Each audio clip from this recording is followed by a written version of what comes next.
हमारे इस चैनल को सब्सक्राइब करें और देखें एक दिल दहला देने वाली हॉरर स्टोरी। बिना घबराए बेल आइकन प्रेस करना ना भूलें। है दोस्तों, मैं आपका दोस्त राहुल। रात के करीब 12 बज चुके हैं। आज फिर एक बार आपके सामने YouTube लाइव में हाजिर हूँ। जैसा कि आप जानते हैं, पिछली 5 जगहों पर हमने पूरी रात बिताई, पर हमें कोई डरावनी बात नजर नहीं आई और ना सुनाई दी। इसके साथ हमारा यकीन और ज्यादा मजबूत हो चला है कि भूत प्रेत आत्मा सब कुछ बकवास है, न इनका कोई वजूद है, न ये कहीं मौजूद है। तो मैं आज इस नई जगह पर पहुंचा हूँ। शर्त के मुताबिक हर बार की तरह यहाँ पर रात बितानी है। तो अब तैयार है न्यू एडवेंचर के लिए? तो चल। इंटरनेट कनेक्शन कटने से YouTube पर कल रात अपलोड की हुई वो वीडियो एक ही जगह रुक गई। उसने मोबाइल की स्क्रीन बंद की और मोबाइल वैसे ही अपने हाथ में पकड़कर कार की खुली खिड़की से उदासी भरी निगाहों से बाहर झांकने लगी। सुबह के करीब 10 बज चुके थे।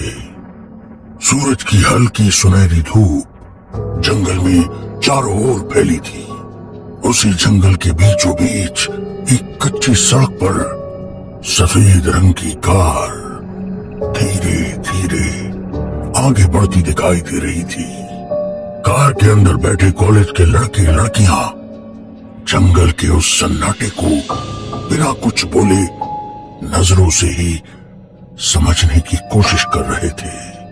उन्हें सबसे अजीब बात यह लग रही थी कि उस जंगल में इतना सन्नाटा होने के बावजूद किसी भी जंगली जानवर की आवाज या आहट महसूस नहीं हो रही थी और ना ही पंछियों की आवाज आ रही थी। इंसान तो क्या, मानो जंगली जानवर और पक्षी भी उस इलाके में आने से डरते थे। उनकी कार एक जगह आकर रुकी और धीरे धीरे सभी दोस्त कार से बाहर निकलने लगे। सब हैरान नजरों से सिर्फ चारों ओर देख रहे थे। उनके सामने एक बड़ा सा आलीशान बंगला था। उस इलाके को गौर से देखते हुए सभी चलते चलते बंगले के गेट से अंदर आए और सीढ़ियां चढ़कर सभी दोस्त दरवाजे के बाहर रुक गए। उनमें से एक लड़के ने सामने वाला पुराना लकड़ी का दरवाजा धीरे से जैसे ही अंदर की ओर धकेला, आवाज करते ही वो दरवाजा आधा ही खुल गया। बंगला पुराना होने के बावजूद काफी खूबसूरत था।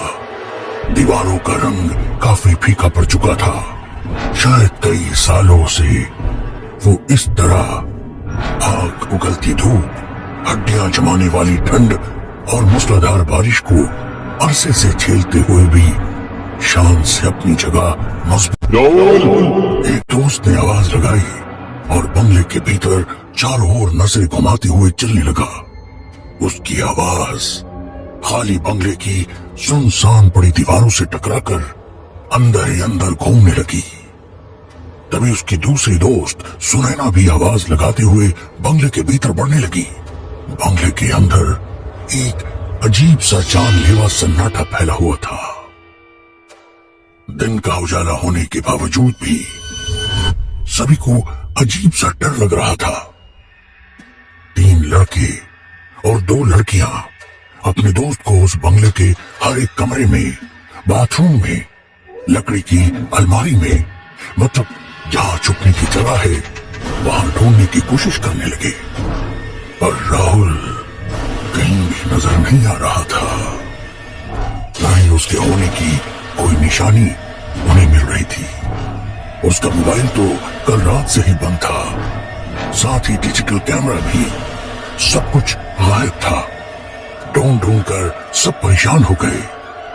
तभी राधिका को उस बंगले में एक अजीब सी नाखुशियत महसूस होने लगी और थकान के कारण उसे चक्कर आने लगा। राधिका की हालत देखकर सचिन ने कहा, शायद हमें अब चलना चाहिए। नाराज होकर खाली हाथ सब दरवाजे से बाहर निकले। सुनैना की आंखों से आंसू छलकने लगे। तभी जैसे उन्हें कोई उस बंगले के नीचे बने तहखाने के बंद झरोखे से देखने लगा। काले अंधेरे में हल्की रोशनी से वो लाल आंखें काफी डरावनी लग रही थी। वो आंखें सभी दोस्तों को घूरी जा रही थी, पर बंगले के नीचे उस जगह किसी का ध्यान नहीं गया। सब आपस में बात करते हुए अपनी कार में बैठ गए। सभी ने दोबारा एक नजर पूरे इलाके को गौर से देखा। दूर दूर तक घना जंगल, छोटे बड़े पेड़ों के बीच कांटों से भरी झाड़ियां, जंगल के सन्नाटे में हवा के हल्के झोंकों से पेड़ के पत्तों की सरसराहट, सब कुछ इतना खामोश था जैसे किसी कागज पर बना चित्र। ये सब देखकर विवेक ने कहा, यार, दिन के उजाले में तुम लोग साथ होने के बावजूद मेरी फटी पड़ी है। राहुल अकेला पूरी रात इस जगह रहा था, उसकी हिम्मत की दाद देनी पड़ेगी। उसकी बात सुनकर सचिन ने गाड़ी शुरू की। जंगल की कच्ची सड़क से उनकी गाड़ी धीरे धीरे आगे बढ़ने लगी और पीछे बैठी सुनैना ने एक नजर उस बंगले पर डाली। वो वीरान पड़ा बंगला कुछ ज्यादा ही अजीब लग रहा था और उस तहखाने से वो दो आंखें। अभी भी सुनैना। सर, हमारा दोस्त राहुल लापता हो गया है। सभी दोस्त पुलिस स्टेशन पहुंचे थे। विवेक ने थोड़ी डरी सहमी आवाज में इंस्पेक्टर साहब को बताया। गायब हो गया? मतलब? इंस्पेक्टर साहब ने शक भरी नजरों से सबकी ओर देखा। विवेक एक एक बात इंस्पेक्टर साहब को बता रहा था। बगल की कुर्सी पर बैठी सुनैना को अपना सर पकड़े रोता देख राधिका ने उसको थोड़ी हिम्मत दी।